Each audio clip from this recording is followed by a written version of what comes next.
Good morning everyone, সকলকে শুভ রথযাত্রা জানিয়ে আজকে ব্লগটা শুরু করছি। তো আগেই তোমরা দেখতে পেলে যে কালকে আমি জগন্নাথ দেবকে অঙ্গরাজ করেছিলাম। তো প্রত্যেক বছরই আমরা করি রথের দিন জগন্নাথ দেবকে, শিবরাত্রির দিন শিব ঠাকুরকে, সবাইকেই অঙ্গরাজ করে থাকি। তো সেগুলো করা হয়ে গেছে। আজকে সকালবেলা মা ঢুকেছে পুজোর কাজে, আমি কিছুটা করে রেখে এসেছি।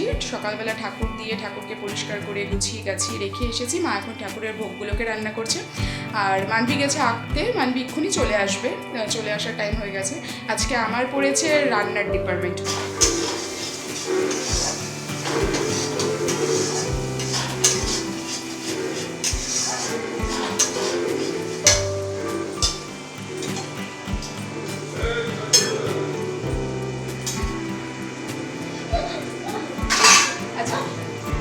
একদিকে আলুর দমে তোড়জোড় চলছে, আর আরেকদিকে নিরামিষ তরকারি বসানো হয়ে গেছে। তো যেহেতু বাবা আজকে ফ্রাইড রাইস আর আলুর দম খাবেন না, সেই কারণে আমাদের জন্য ফ্রাইড রাইস আর আলুর দম হচ্ছে নিরামিষভাবে। আজকে নিরামিষে খাওয়া দাওয়া। তো ফ্রাইড রাইস আলুর দম হচ্ছে, আর ওদিকে বাবার জন্য হচ্ছে পটল দিয়ে আলু দিয়ে তরকারি, হচ্ছে ভাজা আর পাঁচমিশালি একটা তরকারি, ব্যাস। আচ্ছা, আমার এদিকে সমস্ত রকম রান্নাবান্না কমপ্লিট। এবার আমি চলে এসেছি ঠাকুর ঘরে ঠাকুরকে ভোগ চড়াতে। তো মা সমস্ত কিছু রান্না করে ফেলেছেন। লুচি করা হয়েছিল, সুজি করা হয়েছিল, আর পায়েস করা হয়েছিল। তো ফলও বানিয়ে ফেলেছি। তো এবার ঠাকুরকে একটু ভোগ দিয়ে দেবো, ঠাকুর খেতে থাকবেন। তারপর আমি চলে যাব আবার মানবির রথ সাজাতে। তো আজকে যেহেতু বিকেলবেলা মানবি রথ চালাতে বেরোবে, তাই ওকে একটু তাড়াতাড়ি ঘুম পাড়িয়ে দেবো। না হলে না বিকেল 5টার সময় ও ঘুম থেকে উঠতে পারে না। ও এমনিতেও ঘুমোয় 3টে নাগাদ, ঘুম থেকে ওঠে 6:30 7টা বেজে যায়। তো এই কারণে আজকে ভেবেছি একটু তাড়াতাড়ি ওকে খেতে দিয়ে দেবো আর তাড়াতাড়ি ঘুম পাড়িয়ে দেবো, যাতে ও বিকেলবেলা একটু তাড়াতাড়ি ঘুম থেকে উঠতে পারে। তারপর তো আমাদের সামনে মানে বাড়ির সামনেই রথের মেলা হয়। মেলা বলতে কি নানান রকম রথ ওখানে সবাই নিয়ে যায়, আর ওখানে একটা কম্পিটিশন হয়, ফার্স্ট সেকেন্ড থার্ড বিচার করা হয়। তো যাই হোক, ওখানে মানবিকে নিয়ে যাব না, কারণ ওখানে প্রচুর টাইম লাগে, অনেকক্ষণ সময় লাগে। অতক্ষণ দাঁড়ানো আমার পক্ষে সম্ভব নয়, আর মানবির পক্ষেও সম্ভব নয়। সেই কারণে মানবিকে ওখানে নিয়ে যাব না। বলতে ওখানে যাব গিয়ে ওই রথের মেলাতে পার্টিসিপেট করব না। তার কারণ হচ্ছে, তোমাদের বললামই, অনেকটা লেট হয়ে যাবে।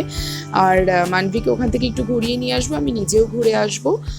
তারপর আমাদের বাড়ির সামনেই মানে কিছুটা দূরেই একটা জগন্নাথ দেবের মন্দির আছে বাড়ির মধ্যেই। তো ওখানেও বড় করে পুজো হয়, ওনারা বড় রথ নিয়ে বেরোন।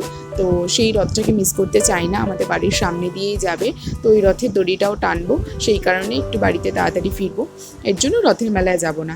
আর হ্যাঁ, তোমাদেরকে একটা কথা বলে দিই যে জগন্নাথকে আমরা ভোগ দেওয়ার সাথে সাথে আমরা কিন্তু গোপালকেও বাদ দিই না। গোপালকেও দিয়েছি লুচি আর পায়েস।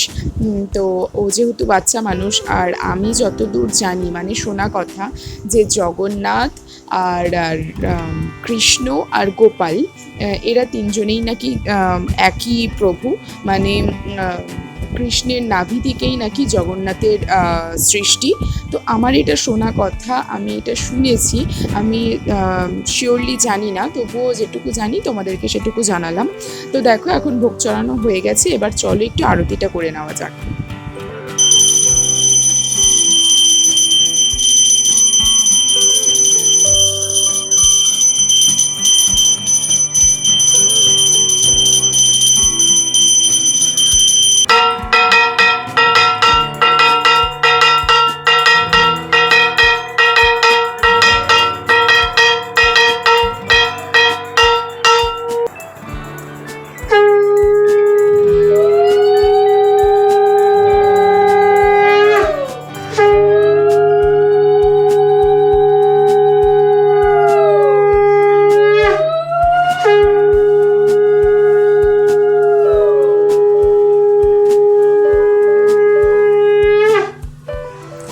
তো দেখো, আমার পুজো দেওয়া কিন্তু শেষ। তো এখন ঠাকুরকে একটু খাওয়ার সময় দেব। আর তোমাদেরকে একটু চলো পুরো ঠাকুর ঘরটা ঘুরিয়ে দেখিয়ে নিই যে আজকে আমি ঠিক কীভাবে সাজিয়ে গুজিয়ে পুজো দিলাম। আর ওই যে দেখতে পাচ্ছ রথটা, ওটা বিকেলবেলা সাজিয়ে গুজিয়ে মানবিকে নিয়ে বেরোবো। তো চলো সাথে থাকো আর দেখতে থাকো। তো দেখো এখন মানবিকে নিয়ে বেরিয়ে পড়েছি, আমরা মেলার উদ্দেশ্যে যাচ্ছি। ও রথটা নিয়ে ওদিকেই যাবে, কিছুক্ষণ ওখানে থাকবো, তারপর আবার বাড়ির দিকে রওনা হব। মানবির সাথে বেরিয়েছে ওর দিদি আর দাদা। তো ওরা দুজন মিলেই রথটাকে আর মানবিকে ট্যাকেল করছে, আমি তো জাস্ট ভিডিও করছি। তো সবাইকে একটা কথা বলি, আমার গলার ভয়েসটা একটু অড লাগছে, কারণ আমার প্রচণ্ড ঠান্ডা লেগেছে, গলাটা বসে গেছে, সেই কারণে ভয়েস দিতে একটু অসুবিধা হচ্ছে, তোমরা একটু ম্যানেজ করে নিও। তো দেখো আমরা বলতে বলতে কিন্তু রথের মেলাতে পৌঁছেও গেছি।